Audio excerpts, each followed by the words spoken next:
آج کے جدید دور میں جہاں بچوں کی صحت اور خوراک پر ہزاروں روپے خرچ کیے جا رہے ہیں، وہیں ایک اہم سوال سب کے ذہنوں میں ابھر رہا ہے، آخر بچوں کا قد کیوں نہیں بڑھ رہا؟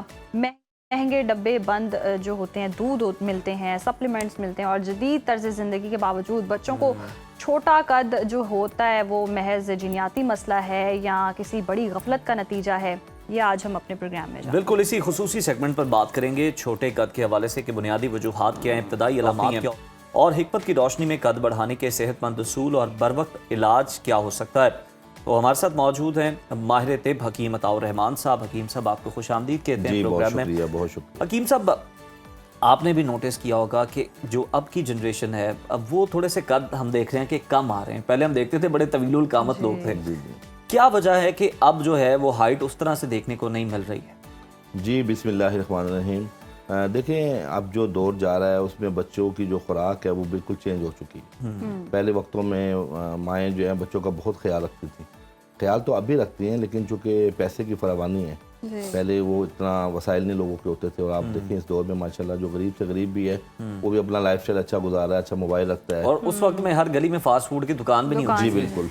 تو یہ جو ہماری خوراک کا عمل دخل ہے نا، ناقص غذائیں جو ہیں جب بچہ خود کھانے لگ جائے اس صورت میں اس کو ٹونسلز کے ایشوز ہوتے ہیں۔ اچھا، ٹونسلز ایسی ہماری پہلی ایک ایسی سیڑھی ہے جس سے ہماری پوری باڈی کی گروتھ ہوتی ہے، قد بھی رکتا ہے، جسامت بھی رکتی ہے۔ تو ٹونسلز کا جن کو ایشو وہ بھی اس قد کی وجہ سے رک جاتے ہیں، نیوٹریشن ڈیفیشنسی کی وجہ سے قد بھی رک جاتا ہے۔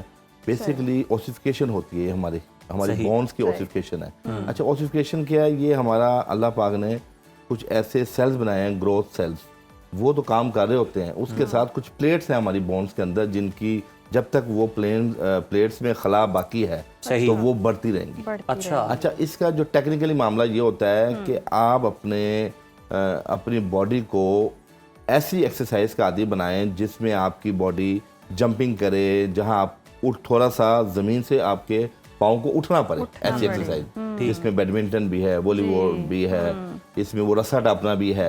تو یہ وہ 3-4 ایکسرسائز ہیں جب ہم اپنے بچوں کو اس طرف لے کے آئیں گے، کیونکہ دیکھیں موبائلز کی وجہ سے ہماری جو آؤٹ ڈور ایکٹیویٹیز ہیں وہ کم ہو گئی ہیں، اور انڈور ایکٹیویٹیز میں ہمارا مائنڈ سیٹ تو بہت زیادہ ہے۔ یہ تو آپ نے ایکسرسائز وغیرہ بتا دی نا، کون سی عمر میں کون سا ایک وہ لمحہ ہوتا ہے جب بچے کی جو ایج ہے وہ قد ہے جو بڑھنا شروع ہو جاتا ہے، اور کب تک قد بڑھتا ہے پھر؟ جی بالکل، دیکھیں بچے اور بچیوں میں تھوڑا بہت فرق ہے۔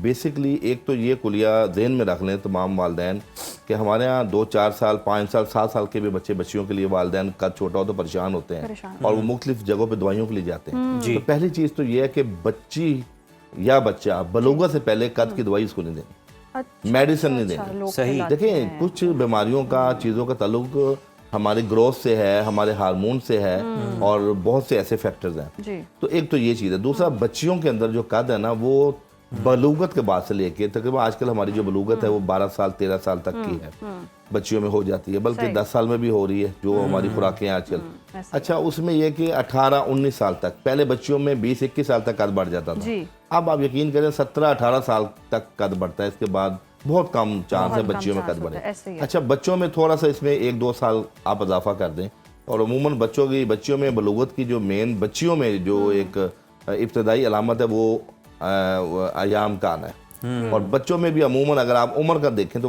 12-13 سال کا بچہ 14 سال کا بچہ بلوغت میں آئے گا، تو اس کی بھی جو عمر ہے وہ بچیوں کی نسبت 2-3 سال زیادہ ہے قد بڑھنے کی، تو وہ 22 سال تک 23 سال تک بھی قد بڑھا سکتا ہے، لیکن بہت ریئر کیس ہے۔ اور جب یہ عمر ایک بچے کی ہو جائے، یہ آپ نے بڑا اچھا میسج دیا کہ اس عمر تک کم عمری میں آپ نے کوئی میڈیسن نہیں دینی، نقصان ہوگا فائدہ نہیں ہوگا، ڈائٹ اچھی کریں، اس کی ایکسرسائز کروائیں، اور میڈیسن نہ جب دیں۔ اس سٹیج پہ پہنچ جاتے ہیں کہ جب انہیں کوئی چیز استعمال کروائی جا سکتی ہے، نیچرل چیز، تو طب میں کیا چیز ہے جو استعمال کروائی جائے؟ جی، طب کے اندر بحیثیت مجموعی تو اگر ہم دیکھیں غذا اور دوا دونوں کو میں تھوڑا سا مکس کروں، کھجور بہت اعلیٰ چیز ہے۔ عرب کے اندر دیکھیں لوگوں کے قد کتنے لمبے ہیں، ہماری عرب کی خواتین بہنیں بہت 7-7 فٹ کی ہیں، تو بچوں کے سنیکس میں بھی ان کے کھجوریں ہوتی ہیں۔ جی، ان کے بچوں میں جناب وہاں بسکٹس ہیں، ٹافیاں ہیں، ان میں کھجور ڈالی جاتی ہے، تو بچوں کا استعمال کھجور کا بہت ہے۔ ہمارے پاکستان میں نا چھوارا ملتا ہے جس کو ہم نر چھوارا کہتے ہیں، یہ اسکرین پہ آپ دیکھ سکتے ہیں، یہ جو نکاح کے موقع پہ دیا جاتا ہے، وہ عام چھوارا ہوتا ہے۔ نر چھوارا بیسیکلی میڈیکل میں زیادہ یوز ہوتا ہے, ہربل میڈیسن میں زیادہ یوز ہوتا ہے, اور یہ آپ کی باڈی کی ہڈیوں کی گروتھ کے لیے دنیا کی بہترین چیز ہے. کیا بات تو یہ 2 یا 3 چھوارے بچے دودھ کے ساتھ اگر کھانا شروع کر دیں تو 1-1.5 ماہ کے بعد ان میں واضح فرق آتا ہے قد بڑھنے میں, یعنی ایک نیچرل چیز ہے. لیکن ماں باپ یہ بھی کہتے ہیں کہ یہ بڑے گرم ہوتے ہیں, یہ نہیں بچوں کو اتنا نہیں کھلانے چاہیے. نہیں, اس طرح کا کوئی پرابلم تو نہیں ہے بیسیکلی بالکل کوئی ایسا معاملہ نہیں ہے. ہاں, یہ جس چیز کے اندر نیوٹریشن ہوتی ہے, جو گرم تر مزاج رکھتی ہیں چیزیں, وہ فائدہ دیتی ہیں. جب یعنی اس میں آپ نے کوئی 10-12 دن نہیں دینے, آپ نے 2-3 چھوارے دینے, اور وہ کوئی اس میں گرمائش ایسی نہیں ہے. دودھ کے ساتھ دیں گے, خشکی زائل ہوگی, بچے کو اور جو کھجور آپ نے بتائی وہ کسی بھی قسم کھجور, کسی بھی قسم کی کھجور بچہ کھانے کے بعد 2 کھا لے. دوسری چیز ہمارے پاس ہوتا ہے یہ مربع بانس, یہ آپ دیکھ سکتے ہیں اس میں جو ہے نا بانس کا مربع, اور یہ تو ویسے بھی بڑا مزے کا ہوتا ہے. تو ہم بہت شوق سے بھی کھاتے ہیں, جتنے حکیم لاتے ہیں ہم ان سے چھین لیتے ہیں. ایسی اچھا, یہ لگ رہا ہے واپس نہیں لے کے جا سکتے. نہیں انشاءاللہ یہ آپ ہی کی چیزیں ہم. یہ انڈیا کا جو ہے نا بانس کا مربع, چونکہ انڈیا میں بانس کا درخت بہت ہے. اچھا, جس کنٹری کے اندر بہت زیادہ کلٹیویشن ہو یا وہاں پہ زراعت میں یا اس میں درخت ہوں, تو ظاہر بات ہے وہ اس چیز کو پھر یوٹیلائز کرتے ہیں. تو انہوں نے بہت احسن طریقے سے مربع بنایا, اور ان کی جو اسپیشیز اس علاقے کی ہیں اس کی ایفیکیسی کمپیریٹیولی ہمارے پاکستان کے کم ہے. تو میں لوگوں کو کہتا ہوں اگر تو انڈیا کے 2 طرح, یہ ہوتا تھوڑا مہنگا انڈیا کا, پاکستان میں بھی بانس ہے لیکن اس کی ایفیکیسی انڈیا کی جو بانس ہے نا اس سے بہت زیادہ جو ہے نا پاکستان کی کم ہے, انڈیا کا بہتر ہے. بالکل ٹھیک تو انڈیا کا بانس کا مربع بچوں کو 1-2 کاشے اس کی کھلانا شروع کر دیں, اس سے بھی قد بڑھ. اور کون سی ہمارے پاس, اور کون سے نسخے ہیں چیزیں؟ نسخے میں آپ کو 4-5 چیزیں اس میں بتاتا ہوں جس کی فارمولیشن ہمارے قد بنانے میں بہت فائدہ دیتی ہیں. یہ تو ہوگی جو آپ نے سنگل لینی ہے. اب فارمولیشن کی طرف ہم آ رہے ہیں. فارمولیشن کی طرف یہ دیکھ لیں جی, اسگن ناگوری. یہ دیکھیں, یہ اس کو انڈیا میں ایشواگندھا بھی کہتے ہیں, ٹھیک ہے. اسگن ناگوری یہ آپ کی وائٹامن, کیلشیم, میگنیشیم, زنک کا ریسورس ہے, اور اس کو سپر فوڈ کا بھی نام قرار دیا گیا. ایشواگندھا نمبر 1. نمبر 2 آپ نے لینا ہے سرنجان شیری.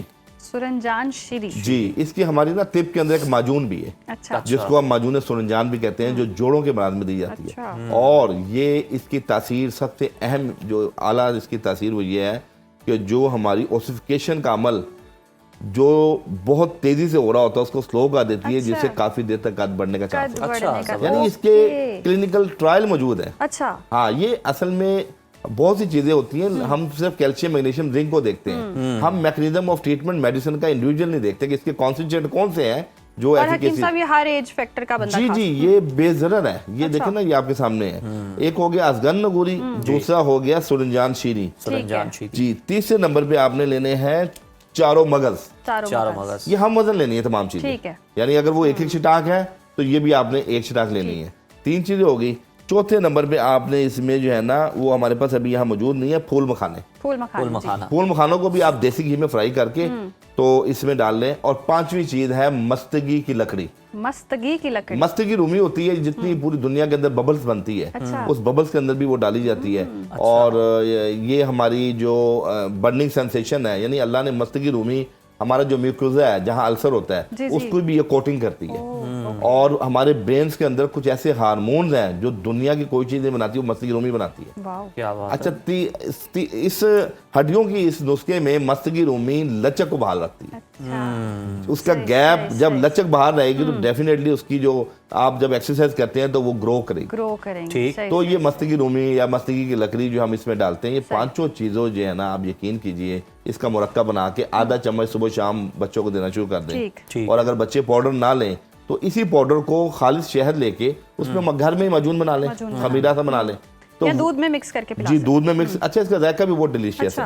اس کو آپ دودھ میں آدھا چمچ ملا کے بچوں کو 2 ٹائم پلائیں تو یہ آپ یقین کیجئے 1 ماہ کے اندر 2-3 انچ قد بچوں کا عمومی بڑھتا ہے اس سے. اچھا, واہ. اور کوئی سائیڈ ایفیکٹ نہیں ہے. تو یہ اللہ کی ایک بہت بڑی نعمت ہے. یہ بھی ایک کانسیپٹ ہے کہ 20 سال کے بعد آپ کا قد نہیں بڑھے گا, ایسا ہے؟ دیکھیں, بحیثیت مجموعی 20-21 سال تک ایک لمٹ ہے, لیکن ضروری نہیں ہے. بہت سے کیسز ایسے بھی ہم نے دیکھے ہیں جو 27-28 سال میں بھی قد ان کے بڑھے. ایسے بھی کیسز ہیں. سر, اس کی وجہ یہ کہ انہوں نے جو گروئنگ ایج میں ایکسرسائز نہیں کی اور اپنا خیال نہیں رکھا نیوٹریشن کا, جب انہوں نے 25 26 27 میں اپنی نیوٹریشن اپنی ڈائٹ اپنی ایکسرسائز کا خیال رکھا ہے تو اچانک ان کا قد بڑھا. اچھا. بہت سے ہمارے پیشنٹ ایسے آئے ہیں جن کو ہم نے کہا بھائی آپ کو کیا ہو رہا ہے, وہ کہتے ہیں جی میں تو گیم کر رہا ہوں ایکسرسائز کر رہا ہوں. تو اس کا مطلب جو اندر سسٹم منجمد تھا وہ چاہے وہ تادیر ایکٹیو ہوا ہے لیکن کچھ ریئر کے محنت کریں امید نہ چھوڑیں. اور حکیم صاحب کچھ ایسے میں نے کیسز بھی دیکھے ہیں کہ پریگننسی کے بعد کچھ خواتین کے قد بڑھ جاتے ہیں. دیکھیں اس کے اندر ہارمونل ڈسبیلنس جب ہمارا ہوتا ہے پریگننسی کے دنوں میں تو وہ بھی تھوڑا سا نارملائز ہوتا ہے. کچھ پریگننسی کے بعد قد بڑھنے کی وجہ یہ ہے کہ خواتین کو آئرن کی اور مختلف میڈیسن دی جاتی ہے ملٹی وائٹامن, تو وہ ظاہر بات ہے اس خاتون کو نہیں پتا ہوتا کہ میرے اندر کون سی کیمیاوی کمی ہے. وقت کی تھوڑی قلت ہے, اگر کوئی اور نسخہ بھی آپ بتانا چاہ رہے ہیں قد کے حوالے سے بچوں کو تو ضرور وہ بتا دیں تاکہ لوگوں کا فائدہ ہو جائے. ہاں جی بالکل. اس میں ایک چیز اور ہے بڑی, یہ ساگو دانہ یہ آپ دیکھ سکتے ہیں, کھلایا بھی جاتا ہے بچوں کو. یہ اب اس دور میں ہماری یہ ناشتہ ہوتا تھا ہمارا, اور آپ یقین کریں یہ ساگو دانہ خالی ایک لطیف ناشتہ ہی نہیں تھا بلکہ اللہ نے اس کے اندر بہت سے راز پوشیدہ رکھے ہیں. اور انڈیا کے اندر جن بچے جو کمزور پیدا ہوتے ہیں, جو بچے ویک ہیں, ان کی نشو و نما کے لیے اس کا ناشتہ کرایا جاتا ہے. اور پرانے وقتوں میں ایک کولیگ ہے ان کے بچوں پہ اس کا کلینیکل ٹرائل دیکھا, وہ اس کا ناشتہ کرو اور بچے ماشاءاللہ ان کے ہیلدی ہیں, اسکن کو بھی گلو کرتا ہے, لیور کی بھی اصلاح کرتا ہے. اور ہم اسے لفٹ ہی نہیں کراتے, ہم اس کو لفٹ نہیں کراتے سابودانہ نہیں, ہم اس کو بخار میں یا بیمار بھی نہیں ہم کھا رہے نا. انفارچونیٹلی ہمارے جتنے پیشنٹ آتے ہیں ہم نے کسی کے منہ سے نہیں سنا کہ حکیم صاحب سابودانہ کھا سکتے ہیں, ہمیں ہی بتانا پڑتا ہے بھائی سابو کھانا تو دنیا کی نعمت ہے. اور آپ کو اس کا ایک اور ریفرنس دوں, پہلے وقتوں میں جو جنگیں ہوتی تھیں ان کے جو مجاہدین ہوتے تھے, جو سپہ سالار ہوتے تھے, ان کو یہ اس کا ناشتہ کرایا جاتا تھا کہ تم لوگوں نے جنگیں لڑنی ہے تو تمہیں پوری نیوٹریشن ملے. واو زبردست. اور اس کا ایک آخری سب سے اعلیٰ جو بینیفٹ ہے وہ آپ کے برین میں آکسیجن کو پہنچاتا ہے. یعنی اس دور میں جو چیزیں اینٹی آکسیڈنٹ پراپرٹی رکھتی ہیں اور برین کو آکسیجن دیں گی تو آپ کا پورا وجود جو ہے چاق و چوبند ہوگا, دماغ کو بھی آپ صحت مند کر سکتے ہیں, قد بھی بڑھا سکتے ہیں ان چیزوں کے ساتھ. بہت شکریہ حکیم صاحب آپ کے وقت کا. ناشتہ چینج کرنے کا وقت آ گیا جناب.